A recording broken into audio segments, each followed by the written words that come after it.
Jeevan Doherty is an outstanding entertainer, and some say he has the smoothest radio voice ever to have been heard on the Tui Seneo stage. From the moment he walked into his first hotel, a new world opened for him, and he never looked back. Dario was handcuffed to a chair. Yeah? I was in jail. Mm-hmm. And Matisse was taking selfies with the old woman in the reception area. Who crashed into our car. Who crashed into our car. Yeah. Not only selfies, they were hugging and they were having a good time. Matisse was trying out his career. I'm Dario de Dobbelare, and welcome to Ciao Ciao Bye Bye, a show about living life abroad in the hotel entertainment sector. Here, we dive deep into what it is like living all over Europe, meeting thousands of people, pushing boundaries and living life to the fullest. Today, episode 6, the day Jeevan almost died. Our guest today comes all the way from Birmingham, UK. Here he is, Jeevan Doherty. All right, Jeevan, thank you for being on the show today. It's nice to see you again, Brevski. Same to you, mate. Please introduce yourself. Who are you? Where do you come from? Right, so I'm Jeevan, but in the business everyone calls me Jay, as it's a lot easier. I come from Birmingham in England, as you can probably tell by the voice. And yeah. We met each other, I think it's a year ago-ish, in Mallorca. On a training, and then we worked together all summer in Crete for 6 months. But first things first, I would like to say cheers. We'll be having a beer for this episode. So I'm sorry if we get a little bit off track, but yeah, cheers, mate. This will be getting demonetised as well. Cheers, have a good one. No, so we worked together in Crete last summer, and it was your first season. You never worked in entertainment before. What did you do before? Before, I did a few jobs because obviously I was only 18 at the time. Mm-hmm. But I'd done things just in supermarkets and stuff. But I also had my DJ company running at the time, so I was kind of used to already using a microphone and being on a stage where everyone looks at you, but not in terms of entertainment in that aspect, if you know what I mean. So I was quite new to it, and yeah, it was interesting at the start. Was of the season with a me, whole new experience? Yeah, it was indeed. Hmm. So before you just graduated, I believe, right? I didn't graduate. I left college, you see, because in college I was doing travel and tourism, which is learning about the travel industry and entertainment and like holiday reps and stuff like that. So I left in my second year. And then you went straight into the tourism world yourself. I did indeed. By the way, for the people who are also watching the podcast, if you're not just listening, I want to give like a big shout out to Jeevan for putting this much effort in his setup. I mean, ladies and gentlemen, give a round of applause for Jeevan because it looks amazing. It's the nicest setup we've had on the episode so far. Anyone coming after this one, I'm sorry, I'm afraid you won't be topping this this setup. But you had a little bit of a DJ company going on, hence the background of your stage equipment. I think they're like light bars or something like this, right? Yeah, it's truss. So you can either have it like this with a moving head on top, or you can make it across the thing like this, or anything really. It's like Lego trusses. Do whatever you want with it. Are they as painful to when you step on them as well? Bare feet? Yeah. I've never tried, and I don't think I ever will, to be honest with you. But, let's keep it this way. Yeah, let's try. No, so you've always been interested in like the stage and like partying and stuff like this. Yeah. You always liked a good party, right? I love a good party, mate. Always. And I always love a good stage as well, as you know from Greece when we arrived. And I think we'd had like maybe we'd said hello, what's your name? Nah, because we already knew each other. It was more like hello, how are you? How was your flight? Where's the stage? It was one of them situations, and you were like, here it is. So we got to do a bit of work on it. And I was like, yes. Yeah, I think the first day we arrived in the hotel, we just started working on the stage, because when you arrive in the destination, it's not like everything's prepared. Everything has been stored somewhere, and you need to first of all find out where all the equipment is, because it's been locked up like all winter somewhere in the hotel, and it's different for every hotel. So I remember when we were in Crete, all the equipment was stored in this container. Yeah, I remember that. Which was actually our backstage as well. So behind the stage, you could walk up these stairs, enter a container, like a proper container. He means a shipping container, in which you ship clothes across the sea. So not only was it a container, a storage container, it was also a half living accommodation, as we spent a lot of time in this metal shed. But anyway, and they built actually quite an amazing backstage out of it. There was like a shower in there. Okay, I don't believe this shower was working. At least we never used it. We used it to store our pool noodles. Like after aqua gym, we would put the pool noodles in the shower, just so, I don't know, it felt like a good place to put pool noodles. There was a toilet. It was quite long as well. It was a pretty big backstage for just the four of us. It's quite funny actually. Anyways, yeah, it was really big. So all the equipment was stored in there. The only problem was we didn't have a key, and nobody knew where the key was. And not only that, the backstage didn't have a door handle on. So yeah, that's true. We've got to wait till they attach the door handle, so we can't go backstage. And I think we had 5 days to set the hotel up, and every day we walked up there to see if they put the door handle on, and they hadn't.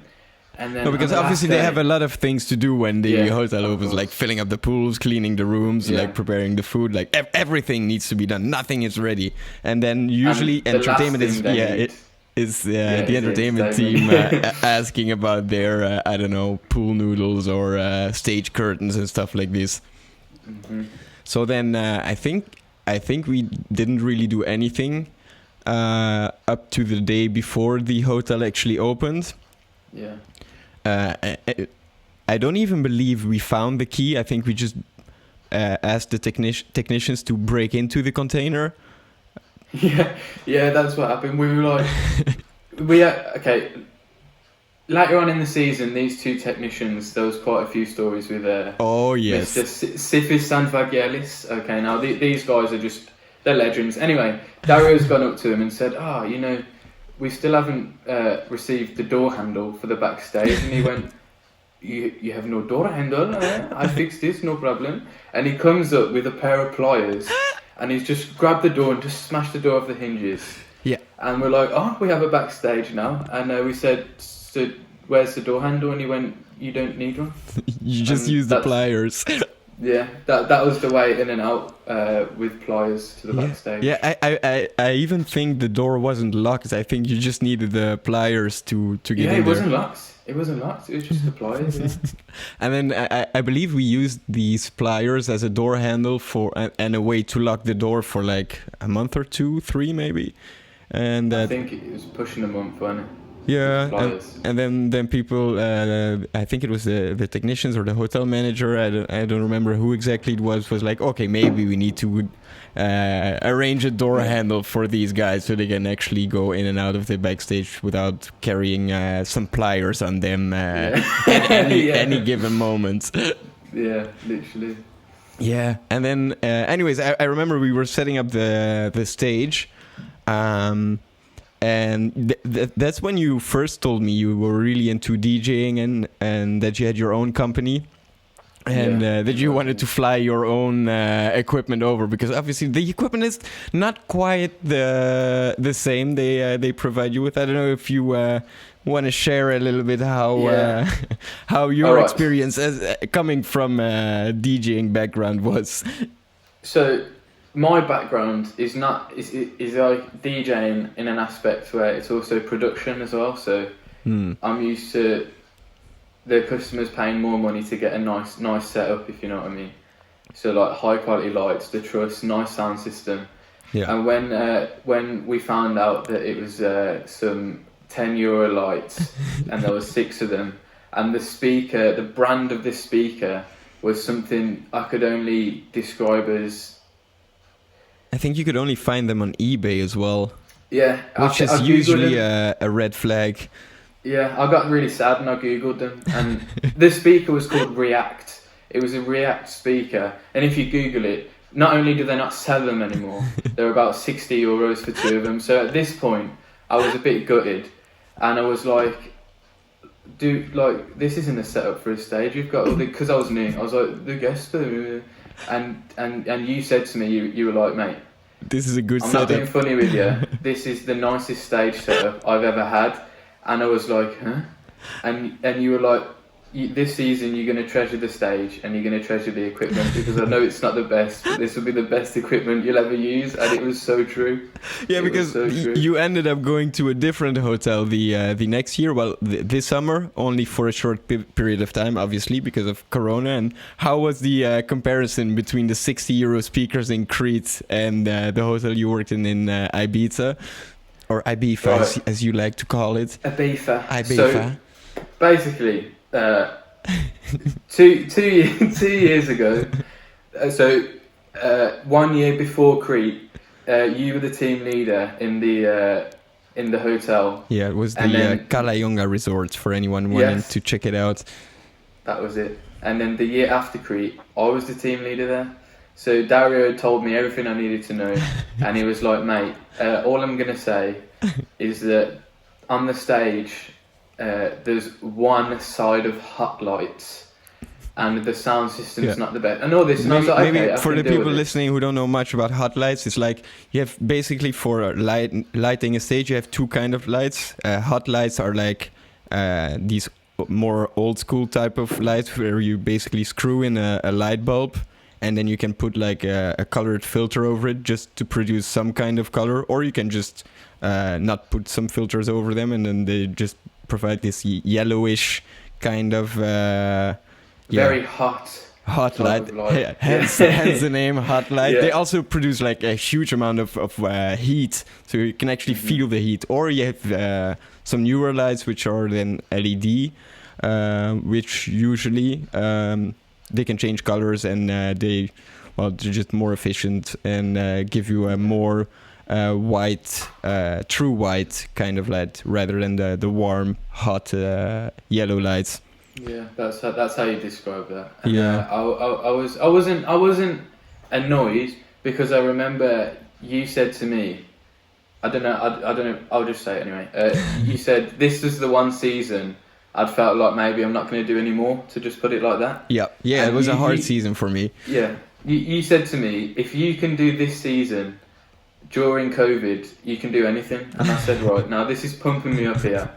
So I've arrived to the hotel, and as I've walked through the main reception area, tell me why I've seen a sound system set up in the reception area, and I've gone out the live music, whatever.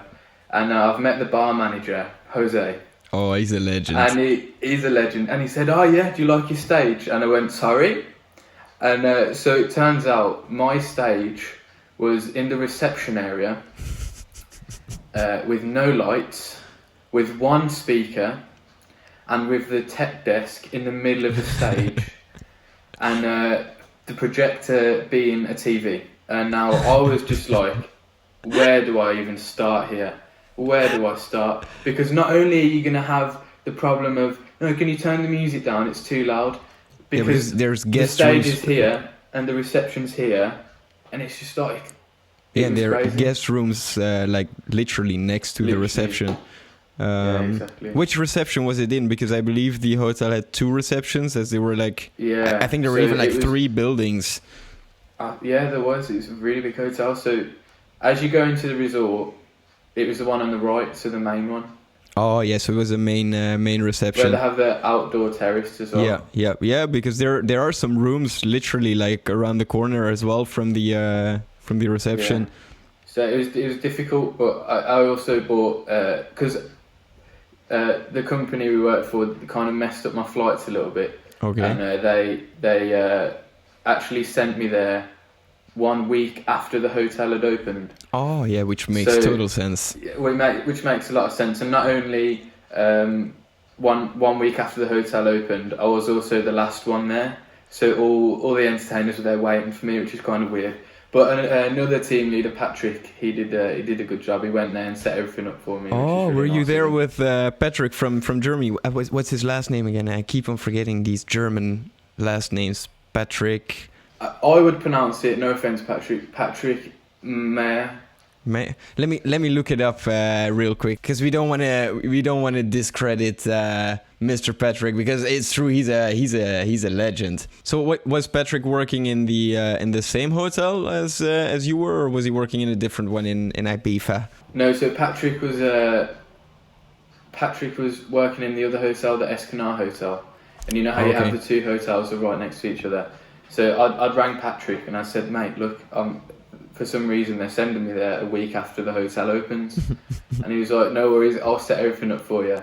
Oh, okay, that's nice of him. And it set everything up for me. And when I got there, everything was just, it was set up, but none of this was his fault. Like, he did the right thing. Mm-hmm. But because of the cable sizes and the way the hotel had run, the tech desk was in the middle of the stage and there was one speaker. And he was like, there's nothing else I can do. And I was like, no, you've done everything you can. It's not your fault here. But luckily, I bought some stage lights with me as well. Oh, so you came prepared. I knew something like this was happening. So I bought, I think, 4 moving heads and 4 LED parkans. And I was like, okay, we'll do something with the stage here. But it was a weird one for the evening, because our stage was some electricity tape marking out on the floor. Oh. And that was the most we had all season. Yeah, so, that's really hard. By the way, I just found this last name. I'm not sure if my German is good enough, but it's Patrick Mayer. Mayer. I'm sorry if I'm offending any Germans listening, but this is as good as our German's gonna get for today. Yeah. Yeah. Oh my God. Yeah, so that was the Ibiza story in a short way. Obviously, you were there during the pandemic already. It was already happening, like, full on in over here in Europe. Did you see any changes actually when you compare it to your season in Crete when there was no COVID around? Yeah, because there's the obvious one, which was the COVID, because everyone was aware of it. And I remember, I could, when you see a new guest, like for example in Greece, and you'd walk up and you say, how are you today? Are you, you know what I mean? You could just be like friends with them. But here, you like walk up and you're like, whoa, I've got to like stand over here. Keep you know distance what I mean? and be like, friendly at the same time. Yeah, and it's a bit of a weird one, because then also they don't understand keeping distance because they're on holiday then, and they might have had a few beers. Yeah, so it got quite difficult, but at the same time it was different in the restaurant, for example. So before you walked in a restaurant, you had to wear your gloves, you had to put sanitizer on first. Really? And if you're near the food, you have to wear a mask, and you can only take your mask off when you sit down, and all this type of thing. But it was interesting, and again, no guests could come on the stage or. Yeah, also no like game shows, probably no. That must have been really weird. I can't really imagine how to entertain people. Bearing in mind the COVID and the fact we were in the corner of a reception. And also, here's another thing for you. In the whole time I was on that season, there was maybe 10 English people, and it was booked out with Spanish only guests. Oh, because, really? This was the time when I was there, when they'd shut the borders again. And they had a date that they were going to come back out, and the hotel put themselves on like Booking.com and TripAdvisor. Yeah, obviously. So flux of Spanish people came in. And you know this for a fact. Spanish people don't speak English. Oh no, especially not only, which makes sense. I mean, they go on a holiday in their own country, so they obviously would want the entertainment team to speak Spanish. not only did they not speak English, they didn't want to speak English or try, and because I wasn't speaking Spanish, they didn't want to know me, type thing. So I remember being on the stage trying to do a quiz, and they were just looking at me like this, and they were thinking, like, who's this guy? Get him away, like disgusted. You know what I mean? Yeah, that's very hard. And there was one situation where I managed to turn it around by saying one word. Oh. And before I went on stage, I was like, okay, I need to get these guys engaged somehow, because not only were they all Spanish, the ones that were watching all the entertainment had made good friends with each other, and they really wanted to party. Like, they were here to get drunk and dance and stuff like this. And I said, okay. I mean, you're a DJ, so it must have been a good match. Yeah, I said, okay, so I need the word for party in Spanish, so I said fiesta. Okay. So I went on the stage, and bearing in mind I'd changed the music quiz to Spanish music so they could all play. Yeah. I went on and I said, I had a Spanish note in my hand, and I said in the worst translated Spanish, fiesta, and all of a sudden the whole room was like, fiesta, and I'm thinking, whoa, what's going on here? Like, this is working. And I had a note on my hand which said something directly translated to 10 points, dance on your table, winner, or something like this. God. And they were like, oh, okay. And you know the song Dura? So it's like Dura. Yeah. When this dropped, the whole room was standing on the table, standing on the chairs, like getting the tops off and that. It was just insane, Spanish man. parties are legendary. Like when they get going, it's they're good fun. And this was a quiz, let alone a team show we tried to do the night before, which they were just not interested in. So it was a language barrier, that was, which was crazy. But you made it work. You put a spin on it, because obviously it's hard to prepare for a season like this. And I mean, let's be honest, you just make the best out of it, because there's no way of handling this kind of season in a good way. So it's nice to see that you stayed hopeful at least, and you made it work as much as possible. Yeah. And I mean, you probably made some people's holidays, which is very nice, because people it's not easy to go on a holiday, especially not during COVID. So I can imagine they could have used some kind of way to distress. I can tell you a funny story about them making people's holidays. Do you see this thing here? I've got this little bracelet on my hand. Yeah. And what's the bracelet from? Yeah, it was from Ibiza. Like, often you get guests that like thank you and all this for making the holiday or whatever. And this guy came up to me. And I'd been speaking to him throughout the whole time, because he was one of the few Spanish people that could speak English. Okay. So I became really close with him and his family and stuff. His name was Fabio. Shout out Fabio if you're watching. And he said to me at the end, he came up to me and he was like, I know we can't like shake hands or hug or whatever, but I've got you this, and I want you to wear this every day, and I want you to think of me and my family and the fact that you made my holiday, even if you're having a bad day and stuff like that. That's and so nice. Like, that is the nicest thing. And he was like 40 as well, so it made it even nicer. That's amazing. It's the best thing, knowing that, especially COVID, you could do something like that. Yeah, it really lifts your even like your work spirit up, or it's a very nice feeling when you get this connection with a guest. Obviously, you have a lot of connections, but I mean, let's be honest, it's your job to be nice to everyone and to make everybody have a good time. And when you can truly feel this connection, like with a guest, it's a really nice thing. Obviously, you can have fun with everyone, but you know, sometimes there's these guests you get this this extra dimension and type of connection with, which is amazing. Yeah. Actually, Jeevan, there's one story I would like to go through once more with you. It's one of my favorite stories. I believe in like my whole entertainment career, if we can call it one. It's the one day you nearly died. I think you remember this day quite vividly. Right. So, am I telling the story? I think we can just go through it together and see if we can fill each other's gaps. Now, the one thing before we start this story, I like to give the story two different types of story. So there's the number one, and then there's the number two. Okay. What's the number one and what's the number two? What's the? Now, the number one is quite accurate. It might be what happened. But then number two is a lot There's more. There's a few more spices on there. Yeah, there's a few more spices and it's more like how it actually happened and how you remember it. Yeah, sometimes these two don't really line up when you're basically telling the same story. But I think just for the sake of it, we should go for the number two with a few additional spices.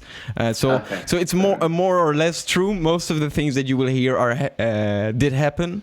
It's just it's more like when you would watch a documentary, you would see what actually happened, and then when they make like a movie out of it, they change some of the narrative just to to make it a bit more exciting, a little bit more cinematic, let's say. So we'll just go for the nicer storytelling version of the story. Yeah. There was actually, it was not just the two of us, there was somebody else joining us.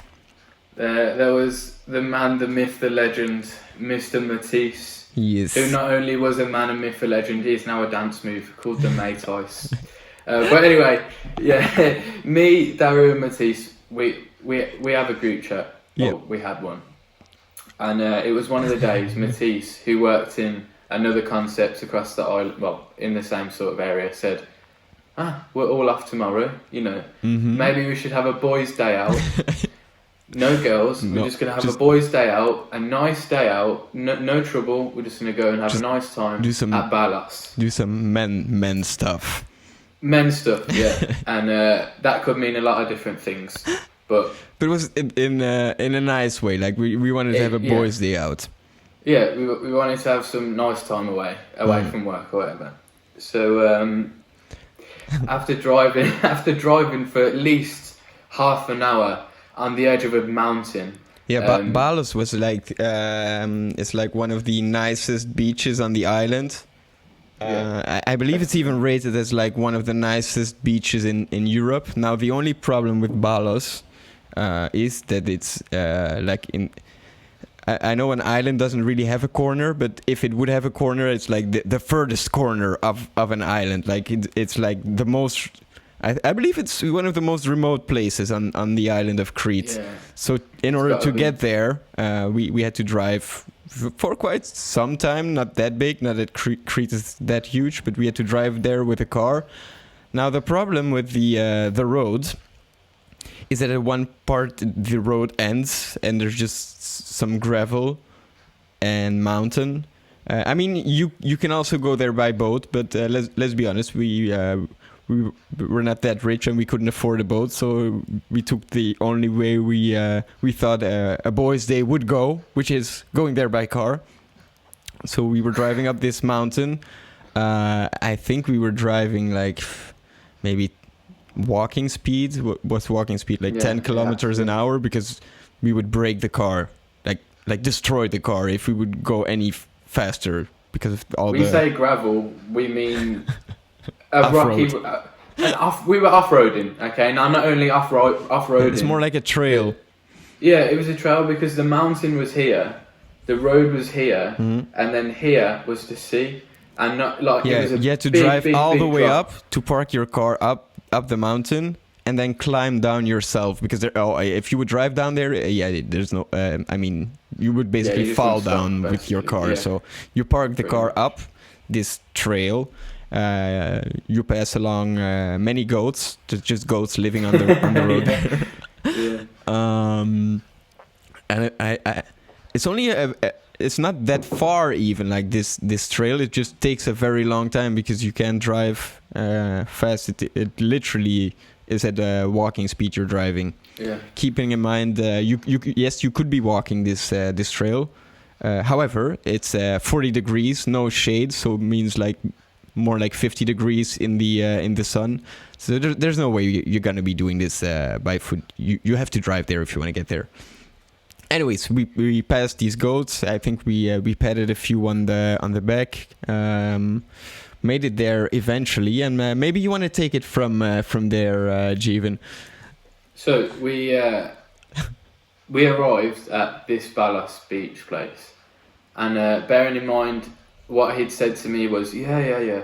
We parked the car, we walked to the place and walked down. Okay, I didn't think this meant park the car an hour away, walk down the most treacherous, scorchingly hot footpath I've ever been on in my life. Oh, it's not a footpath. It's just no. It was a flat part of a mountain is what we had to walk down, right? And we got to this shack, and I could see the shack, and I was like, why do they sell in one part of the shack the local orange juice and all this? And why in the other shack is the first aid kits, water, and all this type of thing? So I said, okay, this is a bit worrying, but we'll go with it.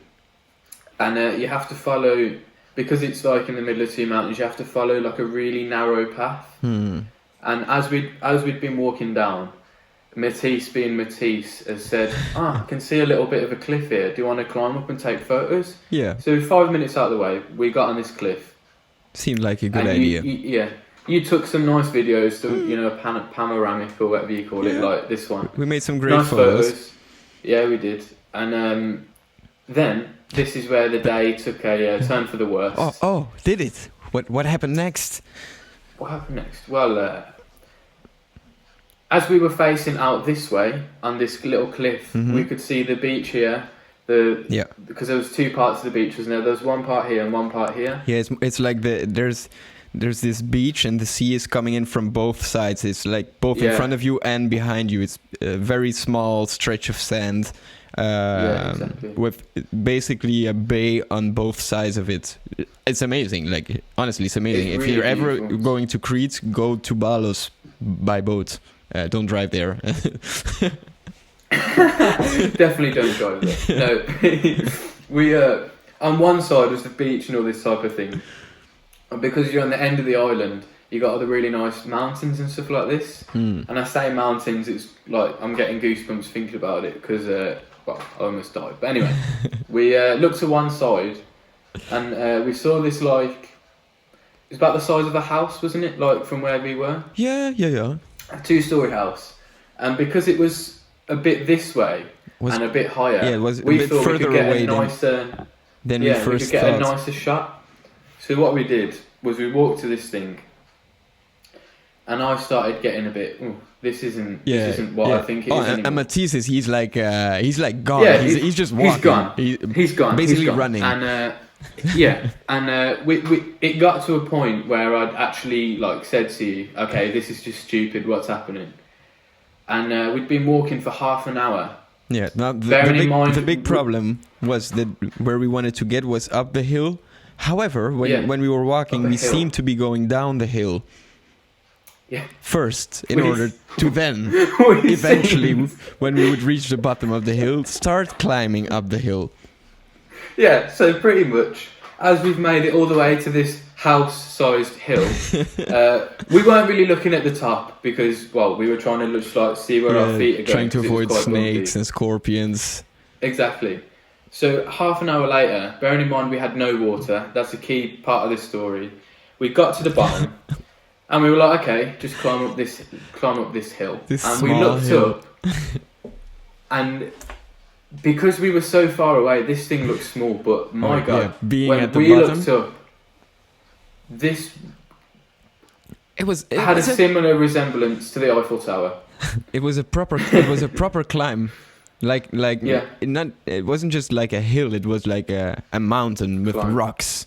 You had to So at this point I was already a bit pissed off because I'd come all this way to go to a nice beach, and what I've actually been doing is being dragged into mountain climbing with Matisse and you. So I was already a bit pissed off at this point. And anyway, they were like, yeah, come to the top of the mountain. I think we were getting a bit thirsty as well. We were already thirsty by the time we'd started. Yeah. I wouldn't say walking, I'd say abseiling up the mountain, right? because of how just steep it was. So normally you can climb up a mountain and then just put your feet here, your feet there. Oh, This no. one, You need was your four you had to limbs put- to climb this mountain. Yeah. yeah, and it was just huge pillars of rock that shaped the mountain. So you had to pick a certain way to climb. Maybe you're going to jump this one. Maybe you're going to zigzag your way up the mountain. Literally. Anyway, I think that took about 45 minutes to get to the top of this mountain. Anyway. Yeah, easily. And it got to the point where maybe we should add that we woke up quite late. It was like around noon we were doing this. Yeah. The sun was literally right above us. Yeah, it was midday. Yeah. 40, we got to the top 40 of this degrees in the shade. However, there was no shade. So I'm pretty sure it was 50. I'm pretty sure it was around 50 degrees because this was in August, like the hottest month on the island. So it's a really bad day to climb a mountain especially when there's no water around. Yeah. Yeah, and as I say, I keep saying no water, but we got to the top of this place, and I say get to the top. I think I even was dragged up to the top because it was that hard for me. I couldn't do it. Yeah, we were getting a bit emotional. Yeah, it was one of these times where the three wise men, that story. So as we got to the top, I just lied down on the mountain like this, and I was like physically exhausted, like barely been able to breathe. And this idiot's got his camera out, like he's going to start making the drone videos, and I'm like this on the floor, and I'm like, no, give me a second. And then Matisa said, I quite need a wee, and I don't think I can hold it in. Oh, that's true. Yeah, and he started peeing off the side of the mountain, and didn't it take like 20 or 30 seconds for it to hit the bottom? Yeah, it was ridiculous. It was crazy just how high we were. And anyway, to cut this long story short, we made some nice videos. Yeah. I've seen them on. We still look at these videos and stuff. They're really nice photos, nice memories. And then, really nice. And then we started. Decided. This is when the worst day of my life got even worse. This is when we entered the gates of hell. Yeah, literally. So it got to the stage. I don't know whose idea it was. Definitely mine that wanted to go to the beach. The only reason why we came here, not to mountain climb, because I would not have come. Anyway, we went down this mountain. I think it was half an hour this took to get down because it wasn't as hard. Easily. But it was still hard. But it was still really exhausting. So I was out of breath by the time we got to the bottom, and I had to sit down. Yeah, we needed to take a break because it's that hot that we actually were like, okay, we're gonna sit down. I remember putting like my t-shirt or tank top just on my head to get some kind of shade for my head, but clearly we are joking about this, but genuinely it was really dangerous. It honestly was this hot. I mean, if one of us would have slipped, they would have had to come rescue us with a helicopter. There's no other way. Like up to this point, there were no spices added to the story. Like this. No, this is legit. Let's be clear. Yeah. And we got to the bottom of the mountain, and I can remember you with your camera and the drone controller here because you were going to do something. Yeah. And we were all like within arm distance of each other. Like we were just like this on each other, like proper exhausted. And then Matisse said to me, "Oh, Jay, what's the time?" And I was like, "I don't know, I'll check for you." And I looked in my pockets. What did you not find in your pockets? My phone wasn't there, and I was like, "No, don't do this to me." And Matisse said, "Where was the last place you had your phone?" And I said, "On top of the mountain." Yeah. And then the good friends. You can't leave it. You can't leave it. No. So you need to go get it. We said, So the good friends. We need to go and get it. Yeah, the good friends that me and Matisse were. We said, okay, then go get your. I feel bad for saying this. Go get your phone, because I'm not gonna lie. I'm not sure if I could have handled the second climb up that mountain because we literally just descended the mountain. So. We thought it was a good idea to ask Jeevan to go get his phone alone. And that's where things took a turn for the worst. Yeah. See. So it got to the point where I said, we need to go and get my phone. And they said, yeah, you do need to go and get your phone. We'll wait here. So I said, okay, it's got to be done. I can't leave my phone there because obviously it might break because of the heat. I don't know. So the least physical person here started climbing up the mountain, And I think by the second step, I was like slipping over. You took a break. Yeah, and I can give you guys an example watching at home. It's like being 10 or 11 beers in and a few shots, so you're like this. Yeah. Really hot weather, climbing up a mountain. That's a similar sort of feeling I had. And on the way up, I was slipping. I fell over a few times, and I was literally saying to myself, "If you fall over again, you're gonna die, or you're gonna break your leg. You're gonna like. If you fall down, you keep falling down. Yeah, and I say got to the top. I mean like a good. I think it was 15 minutes. Yeah, an hour. I would say. Easily an hour to get up the mountain, and by this point. You guys told me this after. You guys there was me and Matisse down, still down the hill at this point, kind of being worried because there was no line of sight between ourselves and Jeevan where he was climbing the rock. We were like, okay, maybe we should go have a look, or maybe we should check out if he's doing fine. So we were hiding underneath our t-shirts in the scorching Cretan sun. And then I got the idea. Look, we can just fly the drone if we want to see if he's just doing fine. Then we don't need to go up, but just to get for a peace of mind to reassure that he's doing fine. And right at this moment, we saw at the horizon Mr. Jeevan descending from heaven again. And I was. It got to the point at the top of the mountain I had to stop for a good 5 minutes because I could not do anything and I can't stress enough, we had no water, so normally that's the hard part about when we would have had water. I think it would have been, I mean it still would have been hard, but it would have been bearable. Yeah, bearable, exactly. It would have been like a physical workout then, rather than genuinely like scary torture. And torture. So it got to the point your throat's just as big as your head, and you just like can't. It's like the most horrible thing. And I got to the top of the mountain, and my phone wasn't there, and I was like, "What?"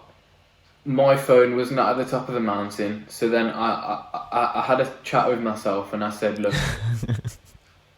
if it's not here, it's fallen off the face of the earth, and obviously slipped off the cliff or whatever in the wind." So I said, "Fair enough. I'm gutted. I'm going to have to start using my laptop now as my phone." And I was getting proper worried because obviously I had a girlfriend at the time, and I'd always like to ring out my family and stuff. Yeah, you want to stay in touch because let's be honest, you're there on your own. You want to stay in touch with everyone back at home. Yeah, exactly. And I wasn't panicking, but I was stressed.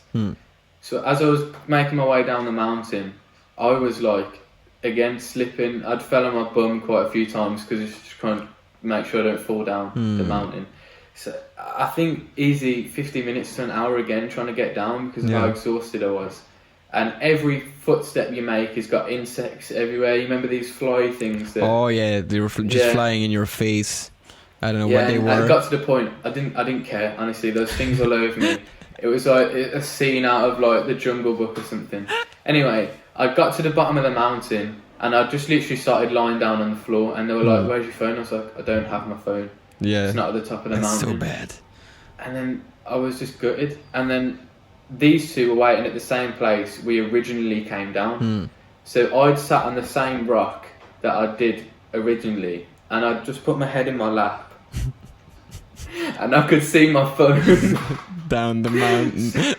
Yeah, so my phone, when I originally sat down out of exhaustion, fell out of my pocket, and the same place I sat once I got back down the mountain, the phone was just there waiting.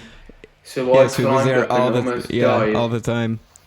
Literally, I will exaggerate this, almost died getting down this mountain to find it was just there waiting for me originally. And I was like, you'll admit, I was in a bad way then. Oh, yeah.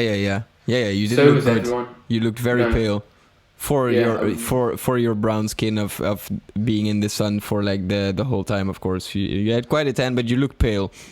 Yeah, literally, and it got to the point where we had no other choice but to go and find water from somewhere. So what happened was we had to go down to the place where we originally started and looked up, and then realised we'd walked down to get here. Yeah. So then we had to walk up another place, and all the way around, which is again another 45 50 minute easily walk. 45 minutes. And it got honestly, it got to the point where you and Matisse were taking it in turns to carry me on your shoulders. We even wanted really to. Bad, like. We even wanted at one point. We were like, okay, look, if it's not working, we're just gonna go get the water and bringing some water because I think we and especially you were really dehydrated. We saw the shack in the distance, and we just started getting some sort of energy. Yeah. And we got here and we bought. I felt like Forrest Gump finally being able to run. Just everything started to. I don't know. It was just happening. Somehow we found some energy. Feeling. Yeah. Yeah, and we had the really big 2 litre bottles of water, and they were gone within at least 10 seconds. I didn't take my mouth off it before. Oh no! We drank it at one go each, and they were proper expensive there as well. We didn't care. We just drank the whole bottle like. Without even going away from the stand, just like throw your card and take the water, charge whatever you want. It was really bad. Yeah. And that was the same time I left a towel where we originally were taking photos. You left a towel. All the way in the beginning. Yeah. And we did all that just to get the towel, man. That was insane. And so then, you didn't really feel like going to the beach anymore at that point. No, so we left. Yeah, we left, and that's again where things got a lot worse. we should have just went to the beach and just had a boys' day out at the beach. That would have been the wise thing to do. But no, we wanted to go home. We decided to go home. No, not home. We wanted to go to a restaurant to go eat something. Yeah, we went to a really nice restaurant by the sea, didn't we? Yeah. So and that was where we drove the entire trail back. I don't know. I think we just went to the nearest village. Had a nice meal, like literally at the sea. Which I will say is where the word arrangiardi got invented. Arrangiardi? Arrangiardi. Oh. Anyway. I'll let you tell the story. Yeah. So, anyways, we were like, okay, guys, it's been a good boys' day out. We were joking about what happened. Glad we all came out alive and breathing. However, we start driving, and I believe it's in the same village where we ate our dinner. We are driving on this road. There are no turns, no nothing. Just we're driving straight. Yeah, we're driving straight. Easy road. There's quite a bit of traffic, so we're not going too fast. We're just following the stream. And then there's this one lady, a Greek lady, an old Greek lady, coming from the left-hand side, and I see her make a turn, coming quite close to the car, and I was like, lady, please don't drive into my car. So I honk the car. She doesn't react. No. I think she just gives a little bit more gas and just hits the car on the side. And I was like, what the hell? Like why today do we need to have okay, I don't want to say car accident, but why today do we need to have an incident with the car? Because let's be honest, we just wanted to go home and sleep.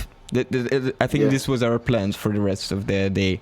Now, this lady, she doesn't get out of the car.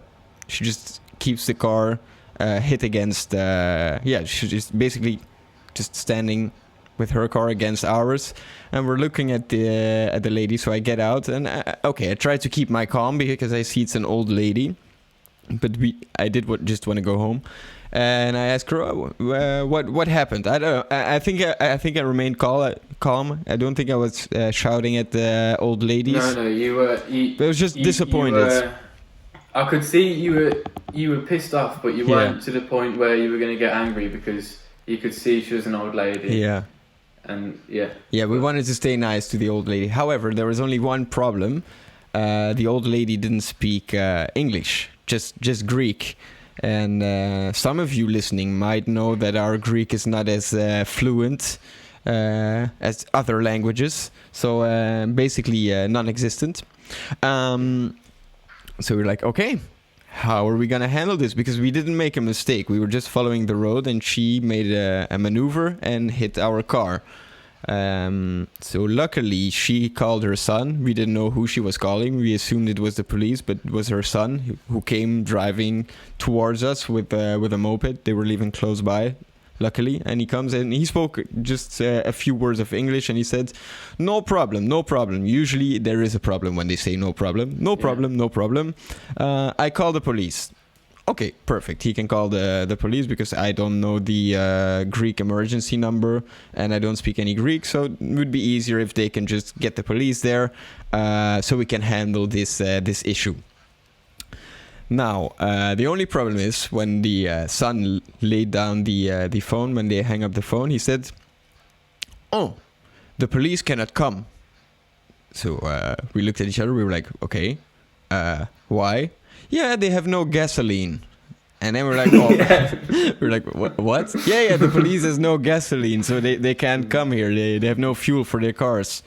We need to go there. And then I was like, this kind of feels like a setup. I don't know. They might, I don't know. They could take us anywhere. I mean, and go, I don't know, rob us or something like this. But we were like, yeah, I guess we'll just follow them. He said, yeah, follow me. So he's driving the moped. His mom, the old lady, is driving behind him. And then there's us going towards what they said would be the police station.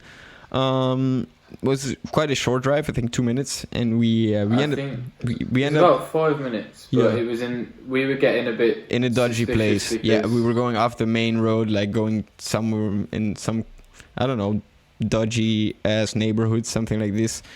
Yeah, literally in the middle of it's like this whole thing in America. You see, it's just full of like rednecks. And you don't go there unless you live there basically. Yeah. And so this is where we were. Exactly. And I remember seeing this white car with sirens on top of it, so I assumed it was a police car. However, there were no license plates on it. So like, okay, maybe they don't have any. Maybe they actually don't have any fuel, but it wasn't really reassuring. Let's be honest. So we get out of the car. Then the man, I mean the son, the old lady, and the three of us, Jeevan, Matisse, and myself, enter the police station, and then things took turn for the worse. Maybe you want to carry on from there. Okay, so this is where the spices get added, by the way. Yeah. We walk into the police station, and we were greeted by what I can only describe as a police officer and a boiled egg. Okay, now let's just say his face resembled more or less the what's the movie called from Notre Dame? You know, the Disney movie, The Hunchback of Notre Dame. The Hunchback of Notre Dame. Okay. Yeah. Now this, if you know what this guy is. He looks exactly the same. Yeah, as him. just the face. Yeah, just the face, and he was smaller than me. So, I think you use feet, don't you? Foot and inches. Yeah. I think he must have been about 5 foot. He was really small, about 5'6", 5'7". Small. So very small guy, and he had a bald head and a massive onion-shaped cyst sticking out the side of his face, right? And it was, automatically, I feel bad for laughing, actually. No, I feel bad for laughing too, but he turned around and he was like, yes, and I just went, like one of these ones. Like, I got scared. Yeah, and he was like, what the hell, like, and there was him, there was two there was a small guy with the thing on his face, and there was these were police officers. Hercules type size security guard, like a big guy. And first of all, what happened was the woman and the son went into the police room, and me and us three were outside having a cigarette or whatever. So we get into the police station, and the woman and her son had finished giving a statement or whatever they were doing. The three of us were just waiting outside. Yeah, we were just waiting. We didn't know what was going on. Normally, none of them spoke English. Yeah, one of them did speak minimal English, but he did speak English. But we were a bit concerned as to why a small, minor incident would involve the police, basically. I think we were waiting outside for like an hour.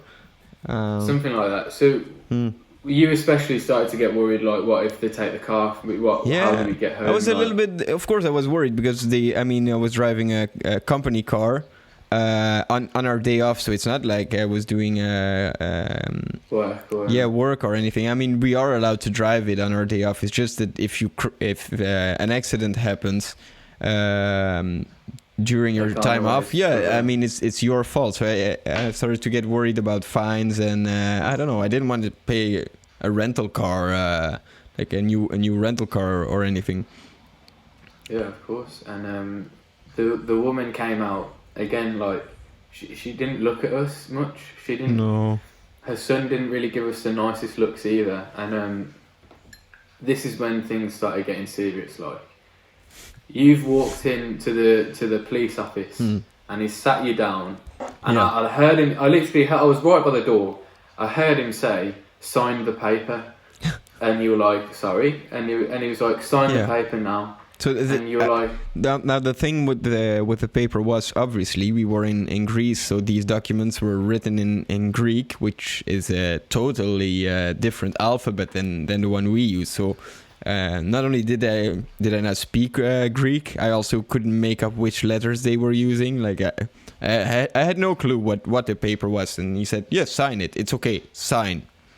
So sign. That's what it was. Sign. Yeah, sign. And you were like, "No, I can't." I thought I can't sign a paper not knowing what it said, but that's the only English they spoke. They couldn't give me a translation, so I used my best sign language and tried to make a photo of it, because I wanted to send it to one of the receptionists working in the hotel, which we made friends with, because maybe they could help me translate it. Obviously their English was good because they were working in a hotel reception, working with international guests, and they were originally from Crete, so they could read Greek. And I would, to be honest, I trust them more than the dodgy police officer with the I don't know, with the onion-sized cyst on his forehead, who was saying, "Sign, it's okay." Yeah. So yeah, what happened next? Right, what happened next was it got a bit spicy. Yeah, it got a bit rough. I wasn't allowed to take a photo of the document. No, this is when serious spice got added into the mix, because he literally said, sign now, and he was like, "I'm sorry, I can't sign a paper, I don't understand." Yeah. And he tried to take the photo, and this police officer's come and grabbed the phone out of his hand, put it on the desk, and got his handcuffs out like this. And we were like, "What's going on here?"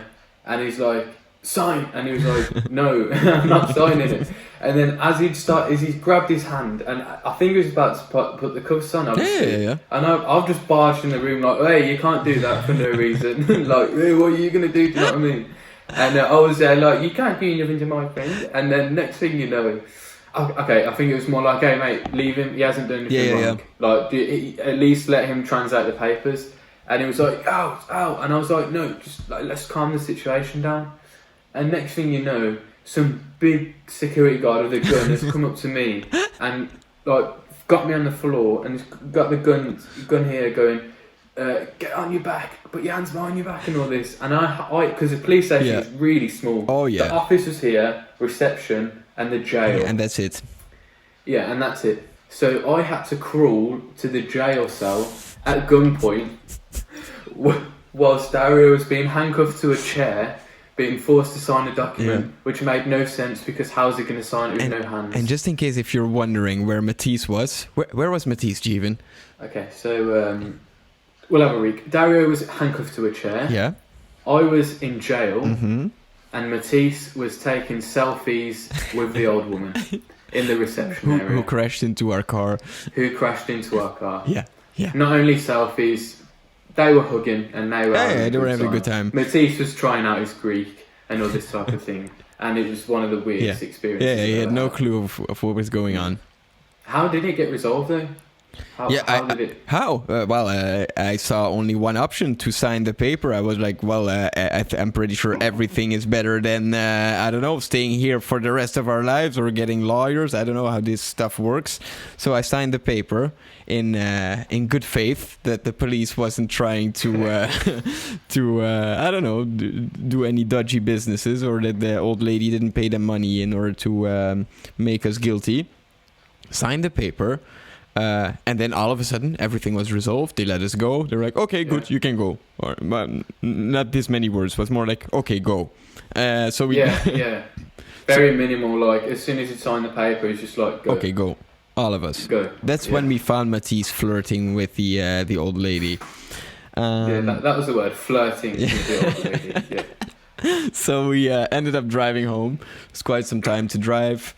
And when I say home, we were living in the hotel at this time. So we drove back to the hotel. I believe we dropped Matisse off on the way at his hotel because he was working in a different hotel.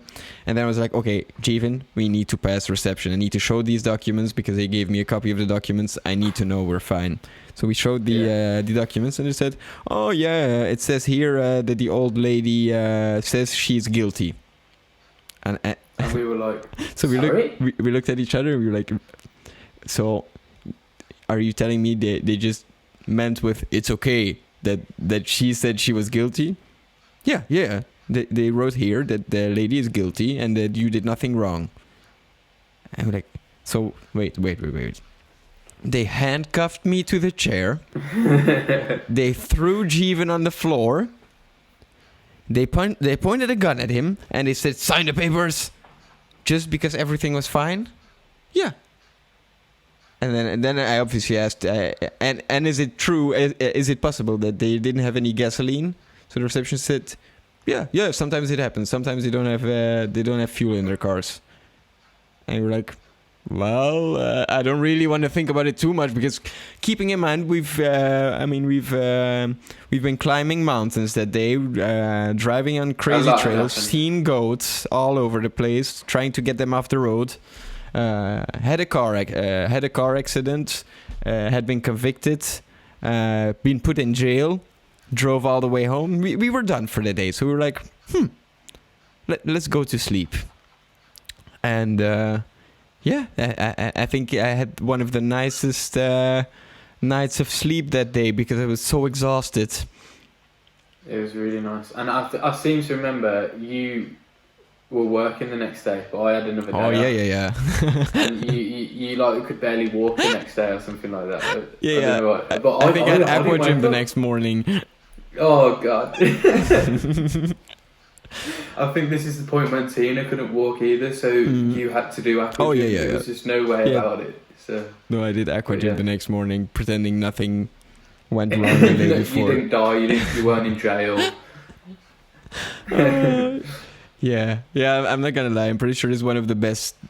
I don't want to say best memories, but best stories I've gathered among the past few years. Do you tell this story often?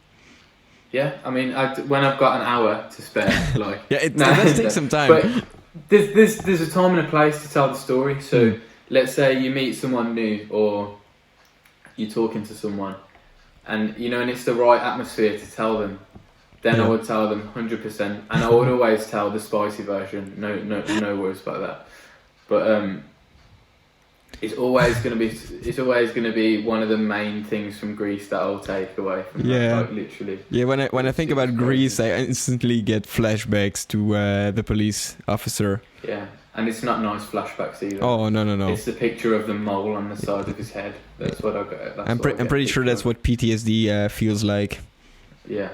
Yeah, and not even of the experience, it was of the onion on the side of his head. That's what the PTSD is. It was very distracting trying to understand what he was trying to tell us with his limited English and our limited Greek.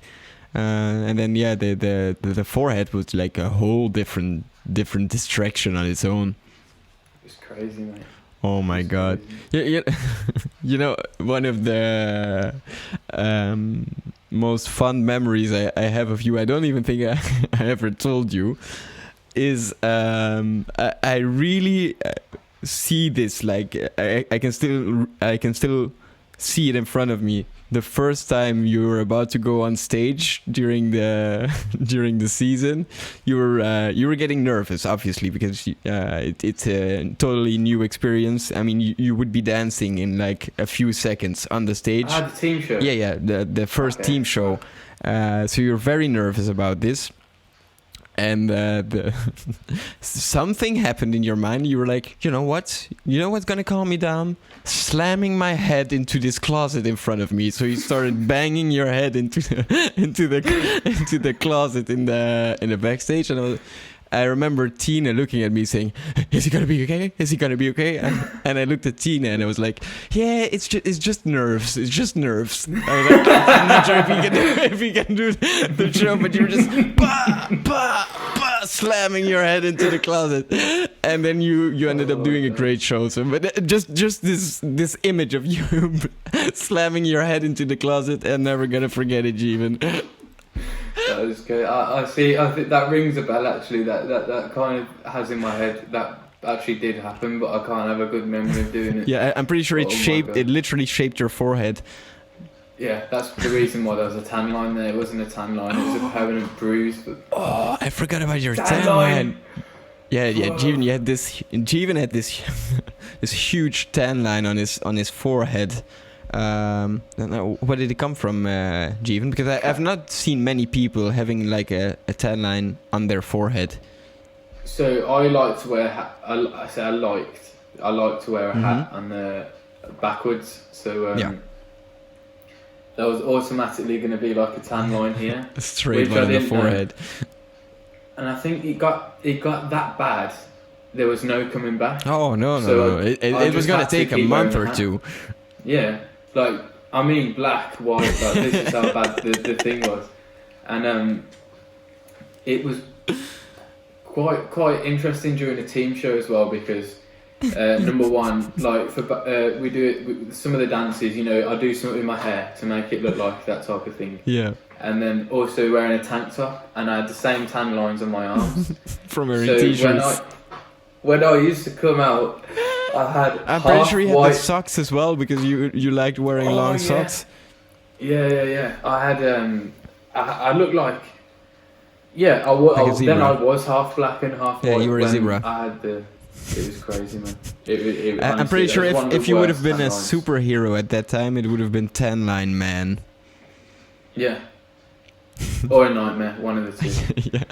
So, oh wow! No, because it wasn't like a tan line like your tan lines. These were like lines. Yeah. It wasn't a fade. It was a line. Race. Yeah, literally. A hard cut between two different stages of your life. One back at home and one in Crete. Literally, bro. Oh, that's crazy. Well, Jeevan, I'm not gonna lie. We're slowly entering like the end of the podcast already, because somehow time is passing like crazy when you're talking. But I remember you brought something. I don't know what it is, but you told me you had something. Maybe you want to elaborate a little bit. Now you don't know about this. I haven't shown you before, but basically, this thing I'm about to show you is not only the source of maybe half of our memories from Greece. Oh. Not only is this thing here the source of our friendship getting as strong as it was, right? This thing is responsible for everything. Every good thing was because of this, right? I'm I actually curious. have this from the hotel. I think I might have a feeling of what's coming, but I'm not sure.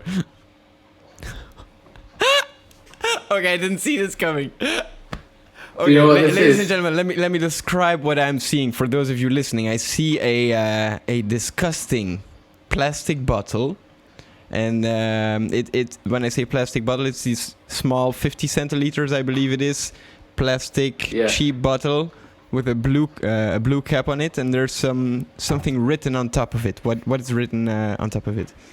Raki.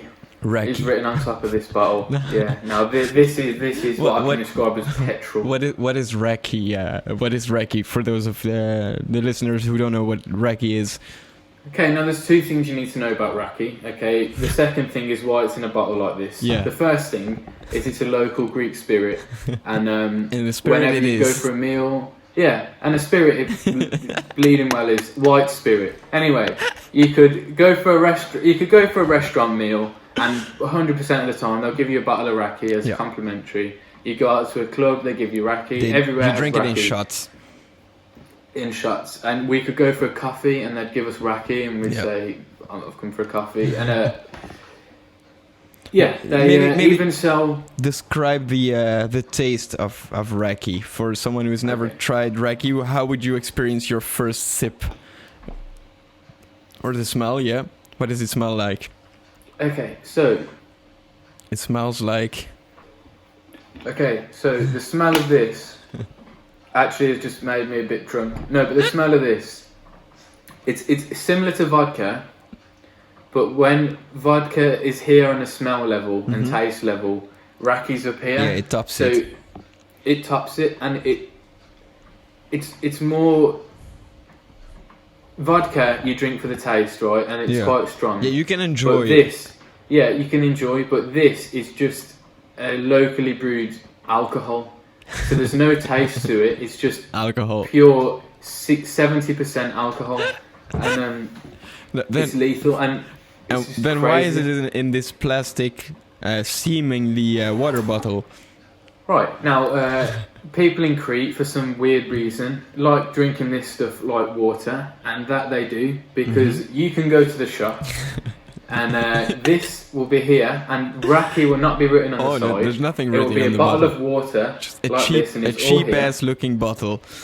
Yeah, and it's next to the water as well. So there was one time, I think, I went to the shop. It might have been you. I don't know. It was one of us that went to the shop, grabbed a bottle of water, paid for it, took a sip, found out that it was Raki, and from this day forward, we knew that you could buy Raki for €1 in the flipping shop from down the road. It was standing next. It was standing next to the water as well. Just the water was cheaper.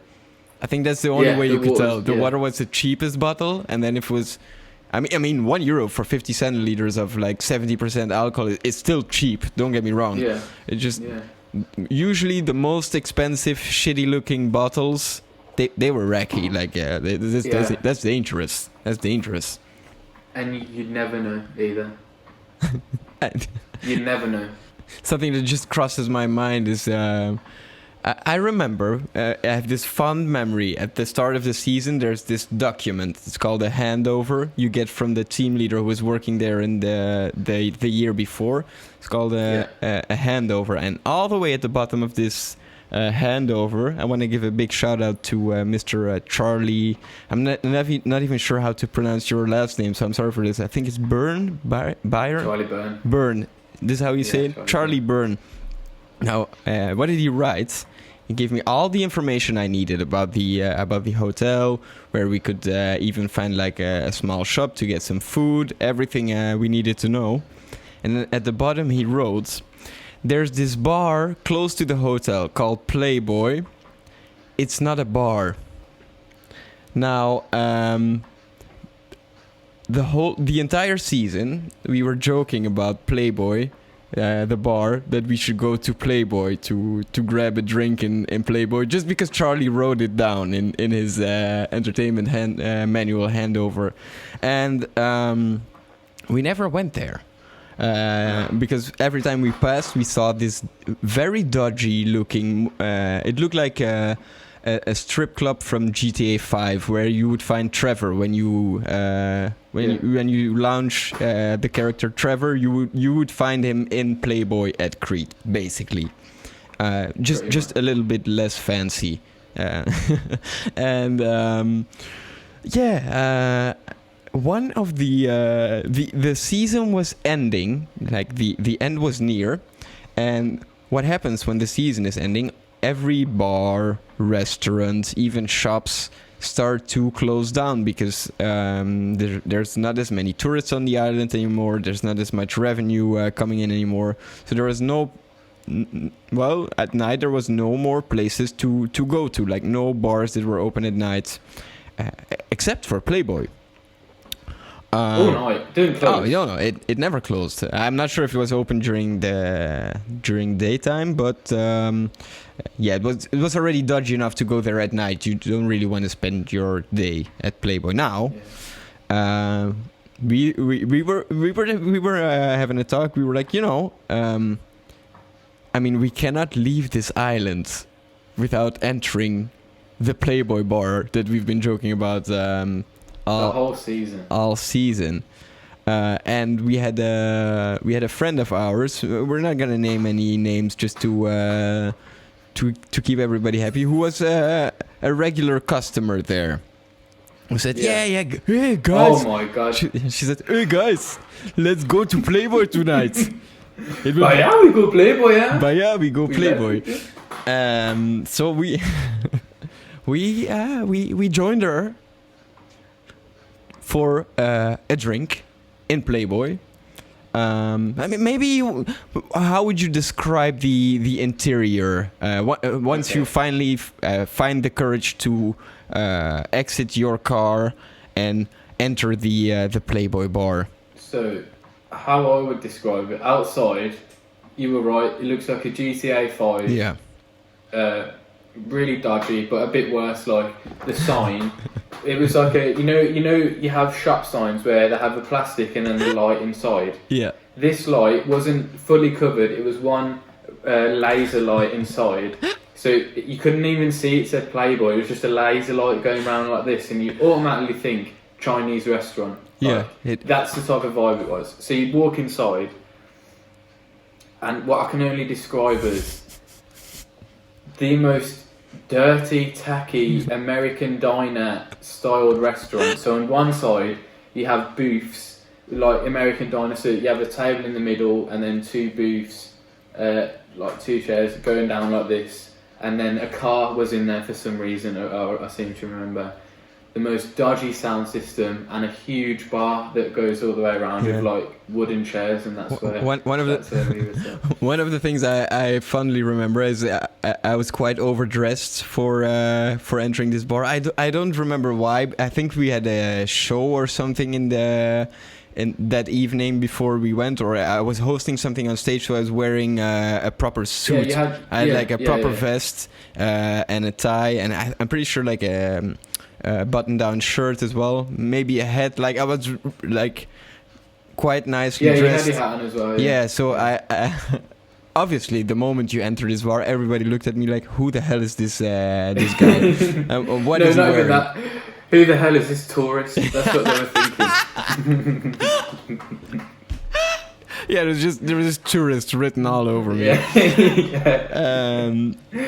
And anyways, what I wanted to say, I saw this laser over the counter, which reminded me of this 80s video clip party. I don't know, like this 80s party where this cheap-ass laser was just shining over the... There was even disco balls. Oh! like... Their lighting system was disco balls. I mean, I think I'm pretty sure this describes the interior. This was the bar area. However, they did have a backseat area, which was not entirely closed off. I mean, I think there was no door between the actual bar and then the behind the scenes. I mean, I'm trying to keep this as clean as possible, but let's just say things weren't clean over there. We saw some things in the corner of our eyes, which made us realize it would be one drink. Like we had this saying during the season, in which we said, "Let's go for one drink," which usually convinced the other team members to come for one drink, and then, once you get into the first drink, it's easier to stay. And then we looked at each other, Jeevan and I, and we were like, "It's a one drink we were having here because we already ordered, so we had to stay there." Scarred for life. and we made it out alive. But I am glad that we went there just for the experience. I'm glad we went as well. Yeah. Never again. I'm just glad we went. To be honest with you, I'm really glad we went. Yeah, that's never ever again. Yeah, that's a good way of summing things up. Never again, but I'm glad we went anyways. Okay, but Jeevan, there's only a few more things I want to ask you. I know this episode we weren't really going too in depth about the job roles and the different structures. I wanted to have more of a loose conversation with you to see bring up some old memories, because we've been through some crazy stuff. And of course, we can be talking about these kind of stories for I'm pretty sure like hours more. This is just the tip of the iceberg. Yeah. But one question I asked to every guest coming on the show is, do you have any advice to someone who's interested in starting in this in this job? Because I would like to hear it from you, as you've not been working that long in the entertainment sector yourself. You're still very fresh. There's still many new things about the job. Which advice would you give to someone interested in working? Advice-wise, it's something you told me. Oh, like let's say we're in the job now. Yeah. We're working. Okay, it's the first day of work. And you said, first ever day, you said this to me. You said, on your days off, stay as far away from the hotel as you can, right? For one specific reason, okay? So you're going to get drained so quickly, and you just can't escape it, right? So my advice would be, on your day off, go and do something. Either go. I don't know, if you don't like going sightseeing or whatever, go and drink somewhere. Just get out of the hotel, right? Go climb a mountain in Balos. Yeah, go and die on a mountain and get a gun put to your head. Now, I'm like literally take a break from what you do, because otherwise you're going to be like so exhausted. And yeah.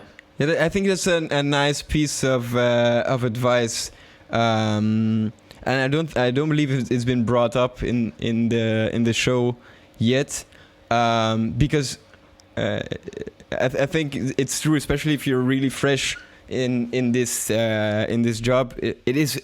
It's a very nice job. Like, don't get me wrong, it's an amazing job, and just because it is this nice and you're having so much fun, especially in the first few weeks, because it's a very new and fresh experience. Even on your days off, you kind of miss not being in the hotel, or you kind of miss not being on the stage. But just the fact that on your day off you will be missing this experience makes you more motivated to come back the next week, because you only get depending on the destination, you get 1 or 2 days off in the Seneo concept. So use this time to miss the job and to re-energize your charisma as an entertainer, because then when you come back you are there 100%, because the season is long. It's 6 months, sometimes 7 depending on the destination, and if you spend time in the hotel on your days off, at one point it's not that you get tired of it, it's just you get used to it. So keep this feeling that you miss the job, and treasure it, because you will come back the next day as a better entertainer, and it will be easier for you to sit out the season. Exactly. That's a very nice piece of advice. I'm glad you brought it up, and also it's nice to hear that you took away something from what I said to you in the beginning of the season. It's always a good feeling for both of us, of course. Then one more question I asked to every guest is, of course, I'm pretty sure I know the answer to this one. Would you imagine you are back? We're in 2019, just before you applied for the job. Would you apply again, knowing what you know now? Yeah, of course, 100%. I would definitely do that. Yeah, I was pretty sure you would say that. Oh mate, yeah, 100%. I would definitely do that again. Yeah, what did you? Is there anything you took away from it, or you were like, okay, this clicked in my mind, or this changed? I came back looking at a certain aspect of life, maybe different, or something you've learned. Honestly, I think that last year, when I went to Greece, I was like an 18-year-old. Mm-hmm.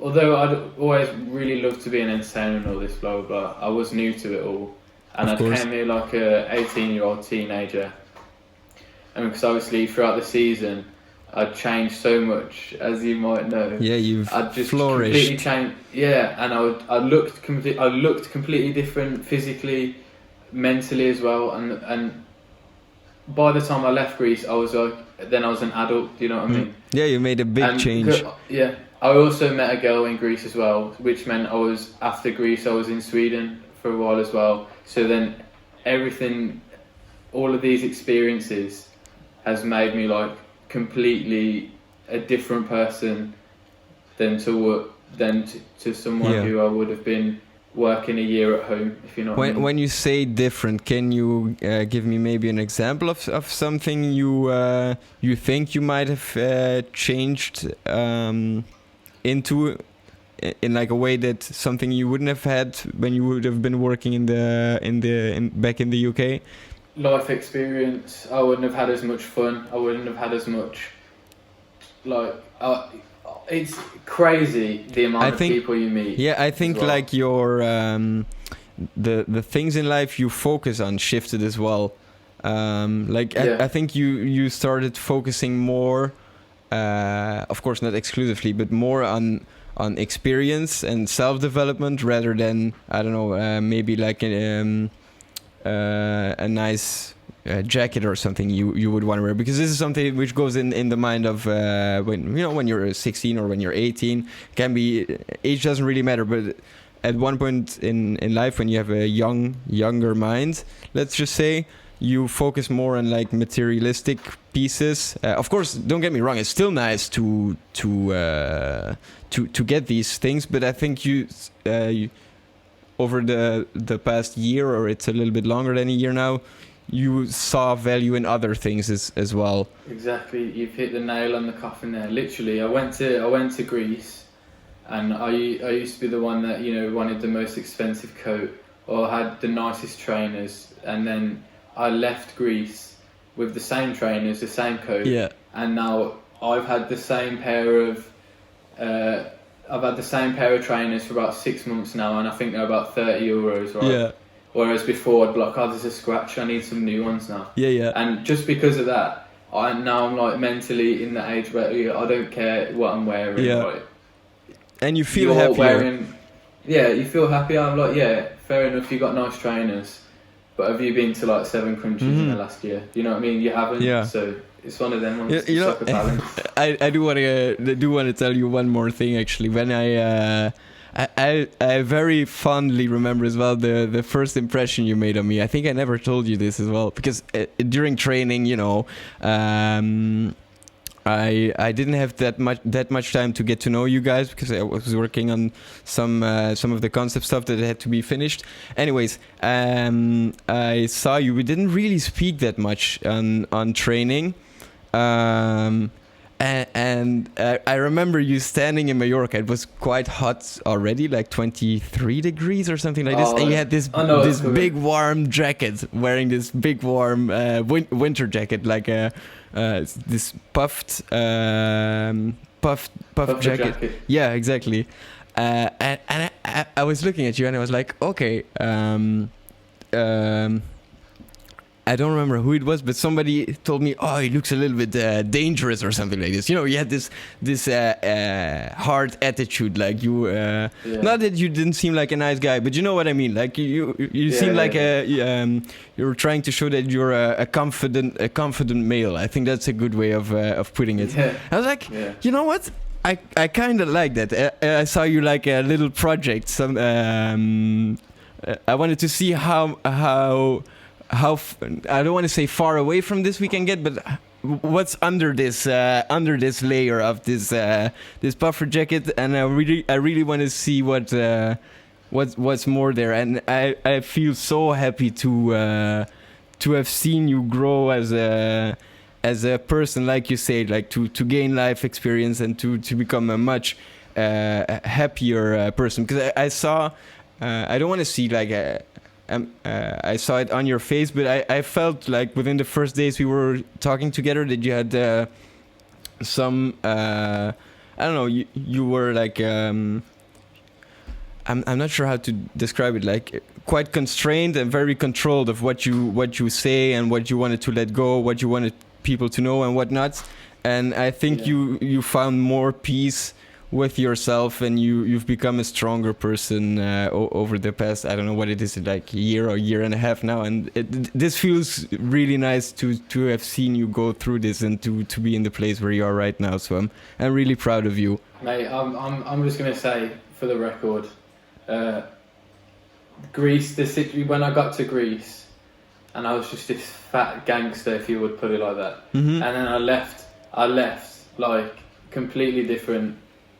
Everything has changed, and it was because of you, you know. It was because of you that happened. It was because of, I think it just clicked because I recognized a piece of myself in you, and I wanted to show you. I wanted to show you more, and I think we found each other. We got along really fast, and honestly, it was a pleasure to work with you. And I hope to keep this connection, because honestly I have some amazing memories with you, and I want to keep this. It's also definitely. By the way, I want to give a big shout out to your mom for raising you, because she's your mom, Raj Doherty. You're a legend, and thank you for watching every episode, and you should be proud of your son, but I know you are. So Jeevan, this is it. This is the end, as Michael Jackson, the legend, said himself. Thank you so much for being on the show today. This was the 6th episode already of Ciao Ciao Bye Bye.